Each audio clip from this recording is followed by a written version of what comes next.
Hello students, good morning, जय हिंद। मैं Vipin sir और जीव का केमिस्ट्री क्लासेस में आपका एक बार फिर से स्वागत है। हेलो स्टूडेंट्स, आप पढ़ रहे हैं क्लास 12 ठीक है ना, चैप्टर नंबर 12 और ये है आपका सब्जेक्ट केमिस्ट्री। ठीक है ना, आप क्या पढ़ रहे हैं? केमिस्ट्री पढ़ रहे हैं, जिसका पार्ट 8 आज आप पढ़ने वाले हैं। ठीक है ना, कौन सा पार्ट पढ़ने वाले हैं? पार्ट 8 आप पढ़ने वाले हैं। और हम चलते हैं, आज का टॉपिक है हमारा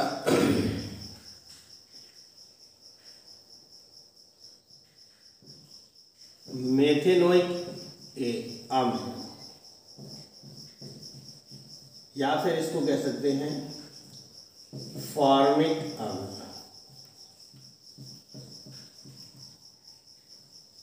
मेथेनोइक अम्ल कहें या फिर फॉर्मिक अम्ल कहते हैं। ठीक है ना, अणुसूत्र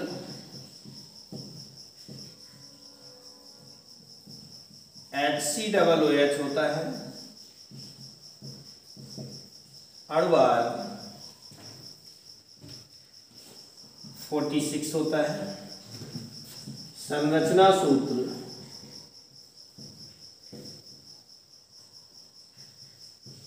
H single bond C double bond OH, ये संरचना सूत्र हो जाता है।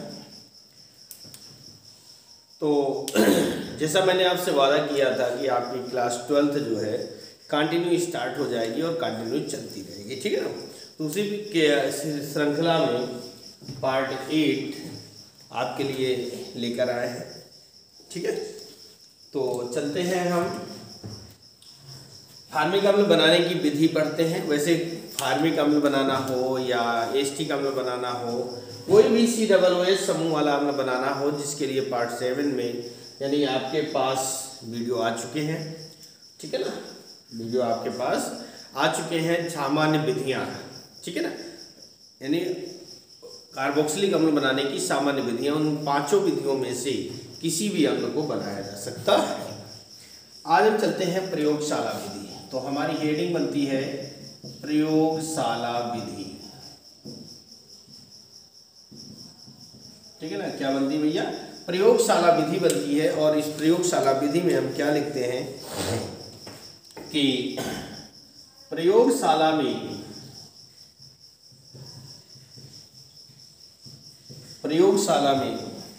ग्लिसरॉल व ऑक्सैलिक अम्ल, ग्लिसरॉल व ऑक्सैलिक अम्ल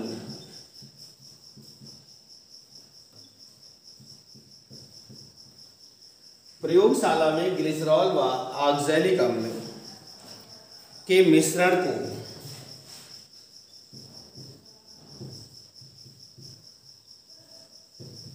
मिश्रण को 110 डिग्री सेंटीग्रेड पर,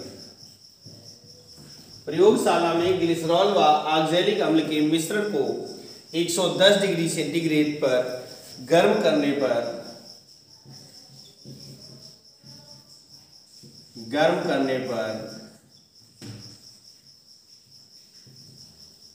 फॉर्मिक अम्ल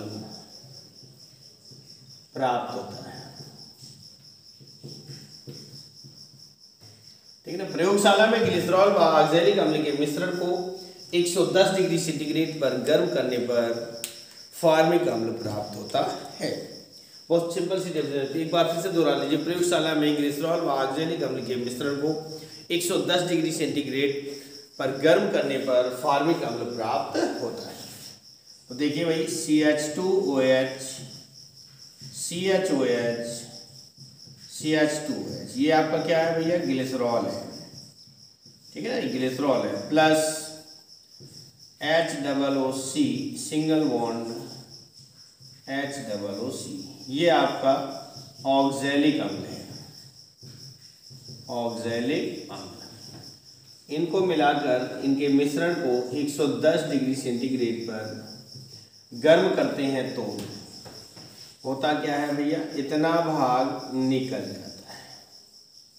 क्या जा रहा है? H और OH मिलके जाएगा तो H2O निकल जाएगा, बचेगा CH2 इंटू OOC ये वाला, और COOH, CHOH and then CH2OH, ठीक है ना।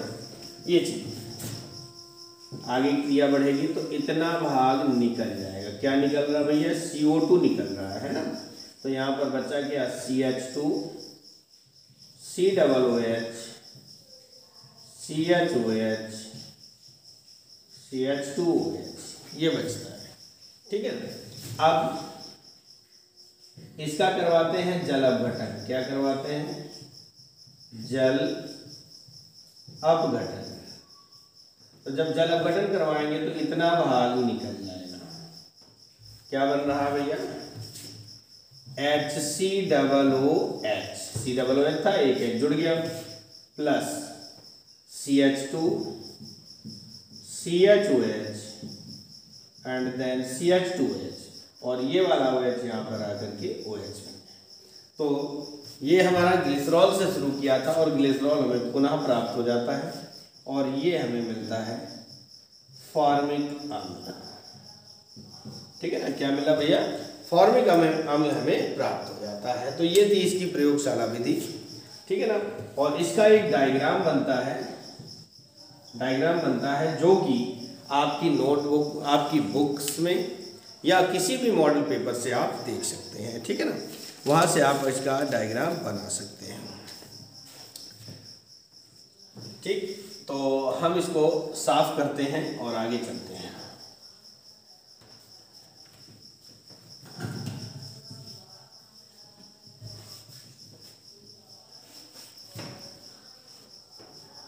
डायग्राम बनाना है और हेडिंग डालना है क्रिया विधि, मैकेनिज्म।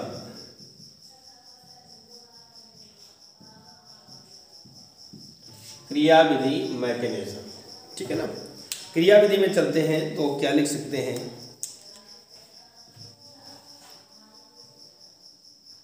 एक गोल पेंदी के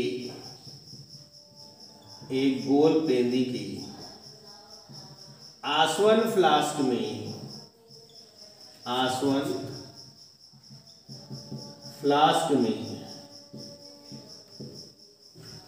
एक गोल पेंदी के आसवन फ्लास्क में ग्लिसरॉल तथा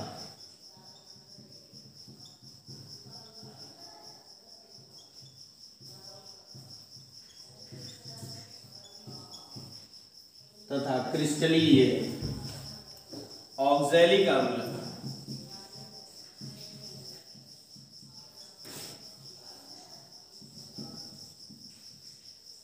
एक गोल पेंदी के आसवन फ्लास्क में ग्लिसरॉल तथा क्रिस्टलीय ऑक्सैलिक अम्ल, कौन सा भैया? क्रिस्टलीय ऑक्सैलिक अम्ल का मिश्रण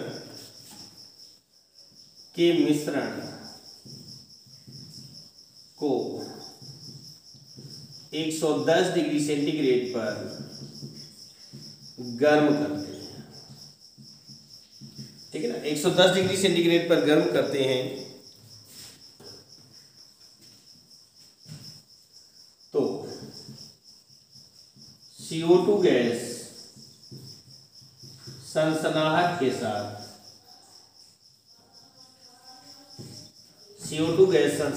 साथ निकलती है।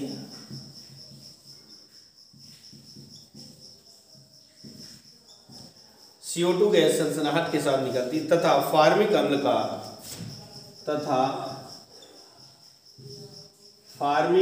का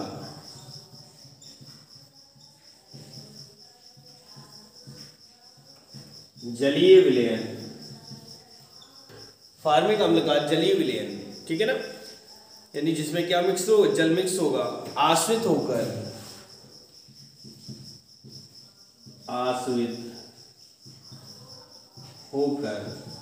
ग्राही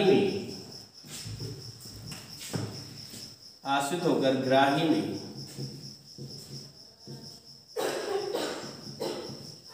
एकत्र हो जाता है, ठीक है ना। आश्रित होकर कहाँ पर? ग्राही में एकत्र हो जाता है। एक बार फिर से देखेंगे कि एक गोल पेंदी के आसवन फ्लास्क में ग्लिसरॉल और ऑक्सीजन। अब हम एक रफली डायग्राम बनाएंगे।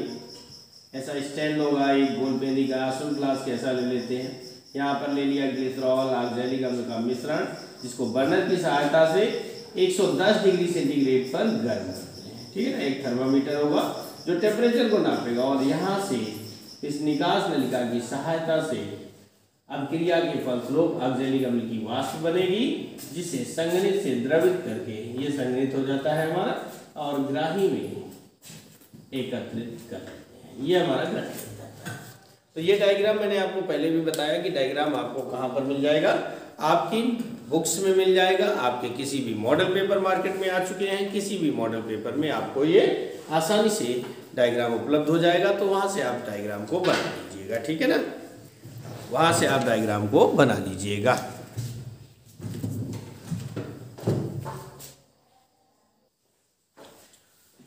तो ये तो हो गई हमारी, एक बार फिर से चाहो तो दोहरा सकते हो।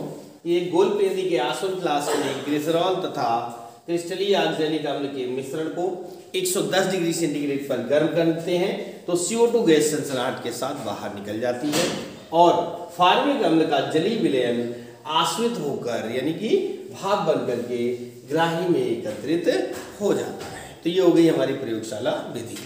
अब हम लोग चलते हैं इसके फिजिकल प्रॉपर्टी यानी भौतिक गुण। डायग्राम जैसा मैंने बताया आपकी बुक्स में होगा और अथवा मॉडल पेपर से आप डायग्राम को बना सकते हैं। तो हम चलते हैं, हमारी जो हेडिंग बनती है वो है भौतिक गुण, फिजिकल प्रॉपर्टी।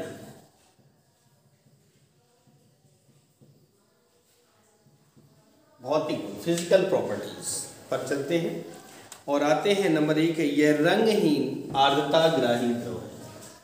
नंबर 1, यह रंगहीन आर्द्रता ग्राही द्रव है।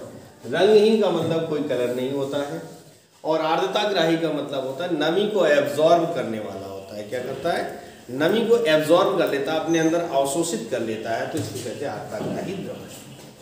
नंबर 2 है हमारा, इसकी गंध, गंध यानी स्मेल, है ना, क्या है भैया? दम घोटने वाली, दम घोटने वाली। नंबर 3, इसकी जो गंध है वो क्या है भैया? दम घोटने वाली है, यानी इसको ज़्यादा देर अगर सूंघते हैं तो बंदा मर सकता है। नेक्स्ट है, यह एक संक्षारक पदार्थ है, यह एक संक्षारक पदार्थ है। ठीक है ना, कैसा है भैया? संक्षारक पदार्थ है। मतलब क्या होता है कि जैसे लोहा आयरन धातुओं पर डाल देते हैं तो उनको धीरे धीरे खत्म कर देता है, गलना चालू हो जाते हैं। नंबर 3, 4 है, त्वचा पर गिरने पर फफोले डालता है। त्वचा पर गिरने पर फफोले डालता है।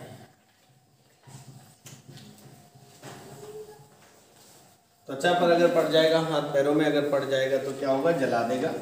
नंबर 5 पर आपका आता है कि जल, अल्कोहल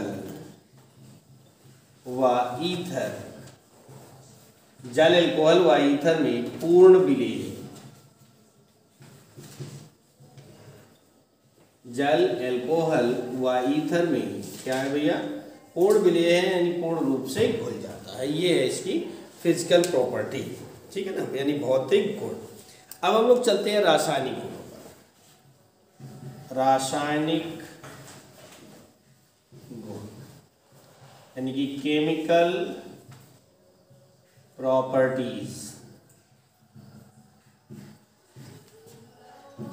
रासायनिक गुण, केमिकल प्रॉपर्टीज। नंबर 1 है कि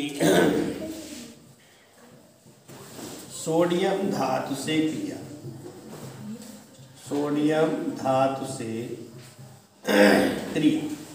अगर हम इसकी क्रिया सोडियम धातु से करवाते हैं, किससे करवाते हैं? सोडियम धातु से करवाते हैं, तो ये होगा HCOOH प्लस Na, एरोमान।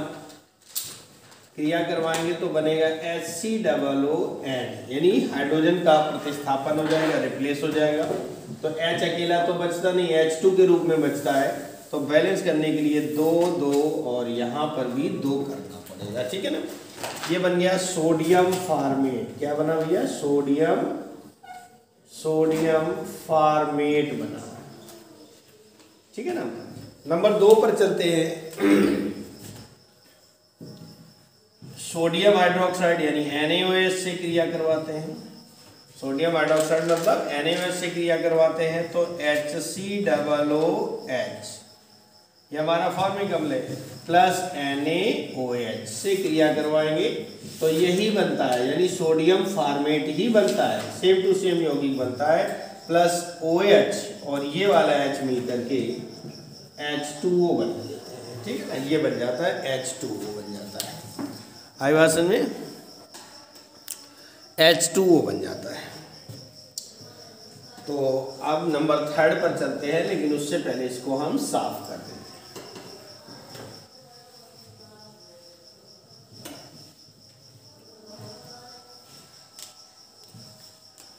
नंबर 3 पर कह रहा है अमोनिया से क्रिया करवानी है, अमोनिया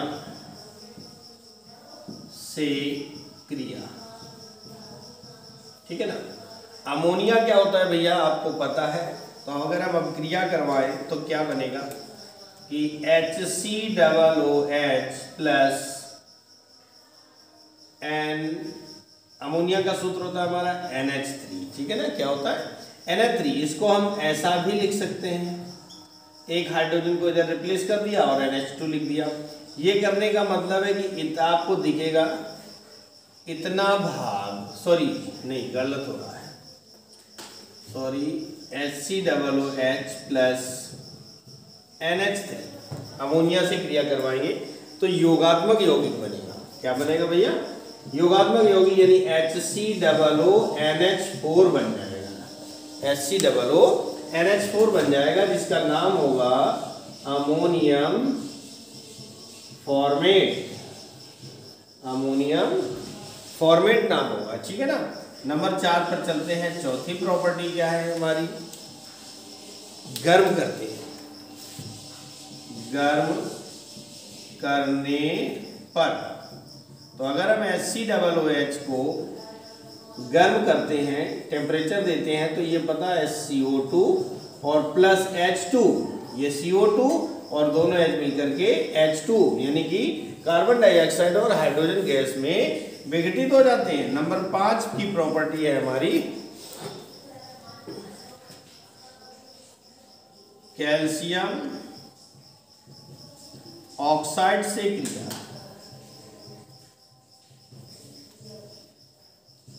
कैल्शियम ऑक्साइड से क्रिया करवानी है, तो HCOOH प्लस CaO, ठीक है ना। HCOO प्लस CaO, ये कैल्शियम ऑक्साइड हो गया।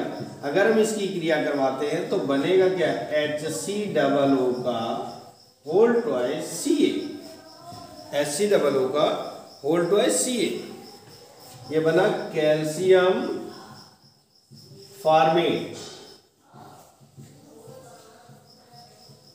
ठीक है, प्लस यहां पर बनेगा। अब देखो इसको बैलेंस करेंगे, ट्वाइस आ जाता है तो 2 हो जाएगी। अब आपके 2 हाइड्रोजन यानी कि H2O ये और अलग हो जाएगा, ठीक है ना।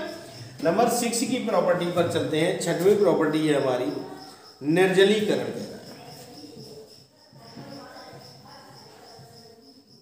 6वीं प्रॉपर्टी है निर्जलीकरण, ठीक है ना। क्या भैया? निर्जलीकरण करवाना है।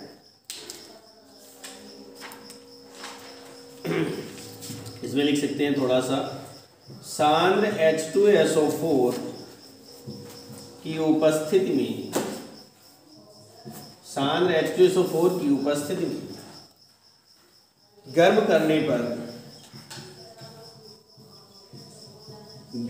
पर फॉर्मिक अम्ल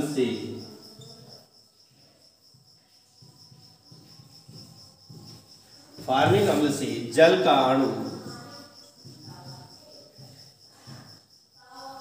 बाहर निकल जाता है,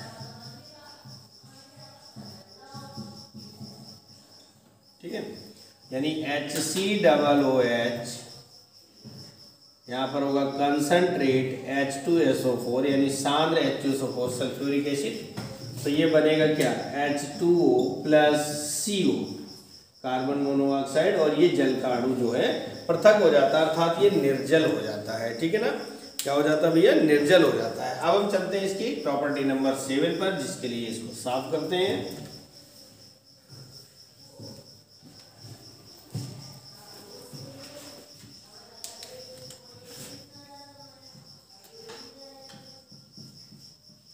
टॉलेन अभिकर्मक से, अगला है टॉलेन अभिकर्मक से, इसको शुरू करना है, अब क्रिया करवानी है। तो टॉलेन अभिकर्मक को अपचयित कर, टॉलेन अभिकर्मक को अपचयित कर काला अवक्षेप देता है, काला अवक्षेप देता है, यानी रजत दर्पण का काला अवक्षेप बनाता है। तो कैसे, देखो भैया, HCOOH प्लस टॉलेन अभिकर्मक यानी कि Ag2O होता है, ये टॉलेन अभिकर्मक है। क्या है भैया, टॉलेन अभिकर्मक। तो इसको अपचयित करता है तो बनाता है 2Ag, ये अवक्षेप का चिन्ह होता है, ब्लैक PPT बनता है। क्या बनता है भैया, ब्लैक PPT प्रेसिपिटेट बनता है, प्लस CO2 गैस के रूप में निकलेगा, प्लस H2O आपको प्राप्त होता है। ठीक है, ये होता है टॉलेन अभिकर्मक। और अब चलते हैं प्रॉपर्टी नंबर 8 पर। फेहलिंग विलेन, फेहलिंग विलयन से क्रिया। अगर हम इसकी क्रिया फेहलिंग विलयन से करवाते हैं तो ये क्या होगा, क्यूप्रस ऑक्साइड का लाल अवक्षेप देता है, Cu2O का लाल अवक्षेप देता है। ठीक है ना, तो अगर हम इसको गर्म करें HCOOH प्लस 2CO, क्या करें, 2CuO, इसके साथ अब क्रिया कराते हैं तो ये बनेगा Cu2O का ये रेड PPT बनता है। ठीक है ना, टॉलेन अभिकर्मक के साथ ब्लैक PPT बनता है और फेहलिंग विलेन के साथ रेड PPT देता है। Cu2 plus CO2 plus H2, ठीक है ना, CO2 प्लस H2O प्राप्त हो जाता है। तो ये इस तरह से इनको अपचयित कर देता है। और अब हमारी बारी है इसके यूजेस की, उपयोग।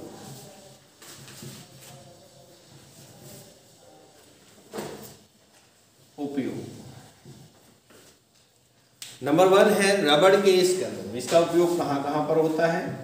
नंबर 1 है रबड़ के स्कंदन में। नंबर 2 आता है फलों के संरक्षण में, फलों के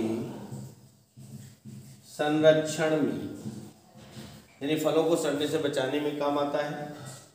नंबर 3 पर है चमड़ा उद्योग में इसका प्रयोग किया जाता है, चमड़ा उद्योग में।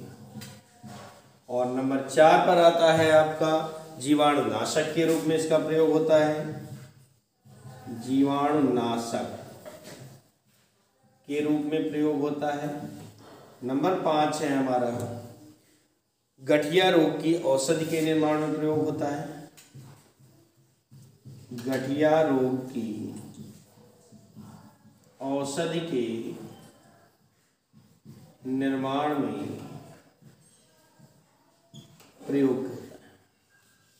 ठीक है ना, गठिया रोग की औषधि के लिए, गठिया होता है, जोड़ों में दर्द होता है, इसका होता है। तो आज का ये जो आपका फार्मिंग का टॉपिक था ये फिनिश हो जाता है। इसकी बनाने की विधि हो गई, प्रयोगशाला विधि हो गई, डायग्राम हो गया, क्रिया विधि हो गई, भौतिक गुण हो गए, रासायनिक गुण हो गए और उपयोग भी आपके कंप्लीट होते हैं। तो आज के इस वीडियो में इतना ही, मिलते हैं इसके आगे, तब तक के लिए नमस्कार, जय हिंद, जय भारत।